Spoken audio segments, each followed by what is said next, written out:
We just left New York City after our van stay there on our summer van trip. And next up, we are exploring a New England. Staying on the path that I've chosen, straight up. Come my way and I'll see you at the top. 'Cause something's gonna happen in this story. And I can feel it coming like the rising of the sun.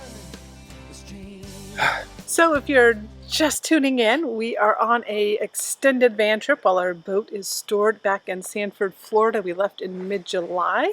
And theoretically we're going to avoid the heat and avoid hurricane season, so we decided to head to the Northeast. Yeah, great decision. It actually has been wonderful.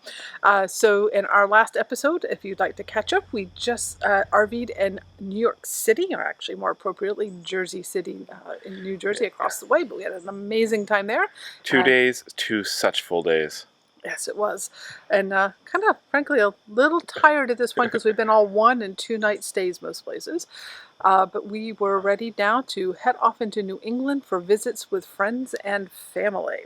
And some business work stuff too. Well, that's friends too. Yeah, that's friends too. So so we headed off. We did the ominous drive through New York up into Connecticut. We found actually a really great Harvest Toast right off of 95.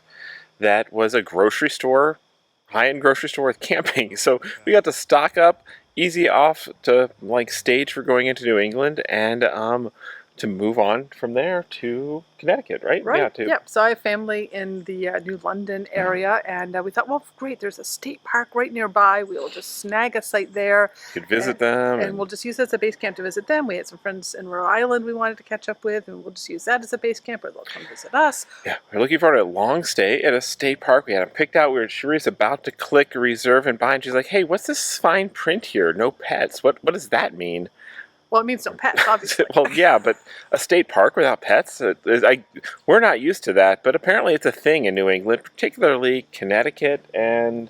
Well, then, so a lot of the states like Pennsylvania and who are in New York right now, they have pet loops and non-pet loops. So you just have to be careful where you booked. But Connecticut is no pets whatsoever in most of their state parks. There's some rules for some individual parks for some parts of the year.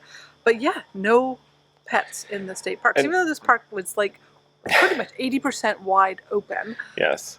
So yeah, we looked into the source of this law. It apparently was basically written because of people not wanting to camp near barking dogs and dogs causing scaring birds, and all these reasons were anti-dog reasons. But then it's written that it even applies to cats and ferrets and any other pet. What do you think about being denied access to state parks in New England? Unfair, right? She's on a pet loop here in New York, but in New England, they did not welcome cats. That's right. Unfair. Kiki is mostly an indoor cat at this point. She only comes out on her leash very occasionally now. She's getting older. So Kiki was not happy, and she vetoed it. She's like, I don't want to be hiding. I don't want you to feel guilty to have me. No state parks in Connecticut. Let's go to Plan B. So we just booked up a whole bunch of Harvest hosts near where people that we wanted to visit, and that worked right. And actually, our family in the Connecticut area was able to host us in their driveway too, which was even better. So yeah, it worked out. We did a whole bunch of Harvest hosts. We tried a farm that was great, Cedar Valley Farm in Exeter, Rhode Island. They build themselves as a beyond organic family farm, and we got to learn about the sustainable agriculture and how all this was. And then we're leaving, like, they sell veggies and chicken and eggs, and we're like, just hook us up with what we can fit, and we left with a stocked fridge, which was wonderful. Another stocked fridge after the grocery store. And then we went on to a vineyard, Bayliner, I think it was. A lot of sweet fruit wine. Vineyard, but yes. Gorgeous location along a pond. The Harvest Host spots were basically paradise on a pond, and loved it. So our friends Jeanette and Dennis, if you've been following RVers for a really long time, they were full-timers. Name is Cherie, and they actually became our web designers for both the Mobile Internet Resource Center and Technomadia. So we've been working with them for almost a decade now, but we hadn't seen them since 2012 in person. So it was great to catch up with them. Social visit, not a work visit, which we love working with people who are friends. Wine and snacks and hanging out by this beautiful backyard. Yeah, and then our next stop was supposed to be meeting up with Eric and Kayla at Live and Light. They also run the mobile must-have store, which sells a lot of the mobile internet gear that we tend to recommend to our members.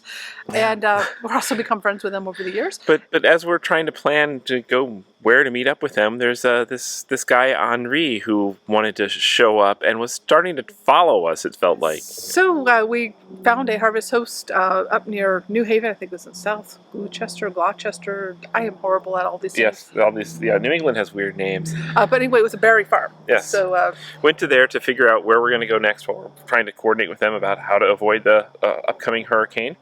And this berry farm was a you-pick place, and you basically park in the middle of the berry fields. So we got to spend the night right over there, and for breakfast we're picking our own berries right here in this field. That's awesome. It's also a really clever way to get free labor. But yeah, you pay for your berries and you pick yourself, and yeah, it's pretty awesome. Harvest Host is rocking. So many berries. So many berries, only 3 pints. You can get more. I don't think I can eat these all. I could eat them all.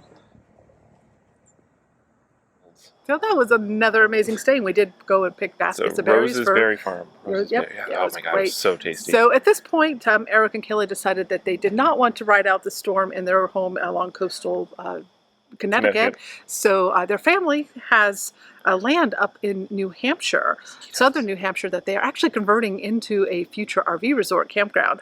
And so they said, well, why don't we just all meet up there? It will be out of the path of the storm. It will be dissipated by then.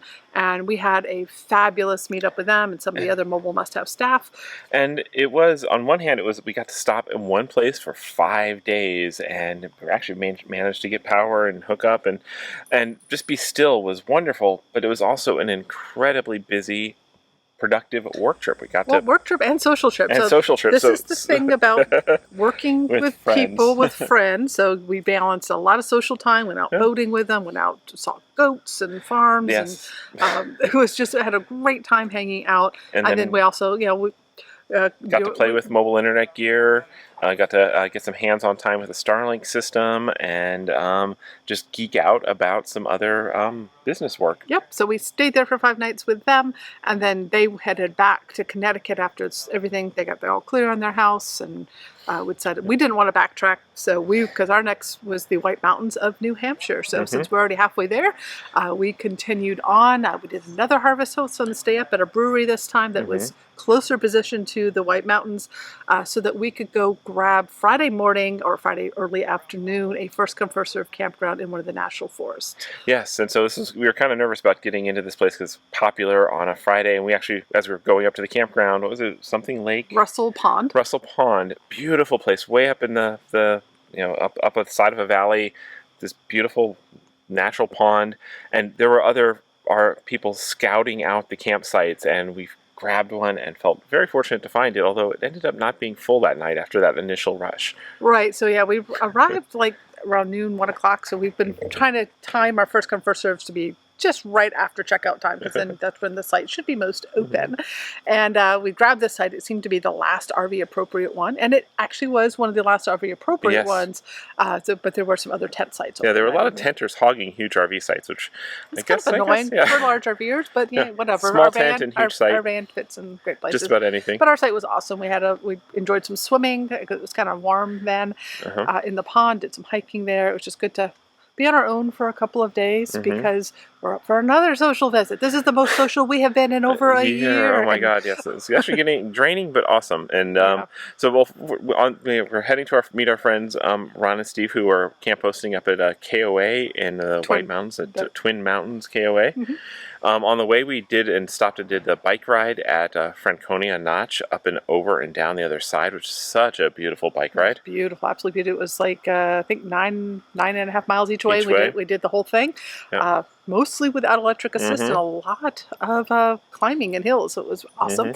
And then we went and stayed at the KOA, which is normally not our jam. We're not normally the commercial RV park, obviously chain park RV park, but this one defied all our expectations. I have to say, this particular KOA felt more like a state park. The sites were big, wide, and spread out. This is not it. This is not the KOA. This is not the KOA. But yeah, but the sites were big, wide, spread out. It was beautifully maintained, and we were impressed by it. So we got to visit with our friends, do some bike riding with them. They're also electric bike enthusiasts, so... we did the presidentials with them, and then we also splurged. It seemed kind of weird to pay $18 for a 2-mile hike, but we decided to go do the Flume Gorge. The Flume Gorge Trail in Franconia Notch State Park. Oh my God, it is gorgeous. I guess beauty per mile, it is up there. It's worth $18 per person to hike 2 miles. But yeah, it's all these little boardwalks that are attached to the edge of this gorge with the water coming down. It was amazing to do that. So amazing time hanging out with Ron and Steve for a couple nights. Just catching up with good friends. And then it was time to move westward and start making our way towards St. Louis, which we are now in New York State, making our way to the west. So we'll catch up. That final stop was the mini golf in Vermont. You almost forgot Vermont, a whole state. So yeah, so after we left them, we had to swing through Vermont before getting into New York and heading further west. And we did another unique harvest host.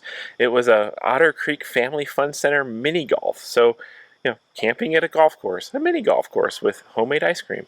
So we played around and slept off the sugar crash. Yes, indeed. So that was our New England experience. Now we're going to probably go and swat some mosquitoes and try to get some cover here. Yep, but then we'll catch up on the rest of the adventure once it evolves.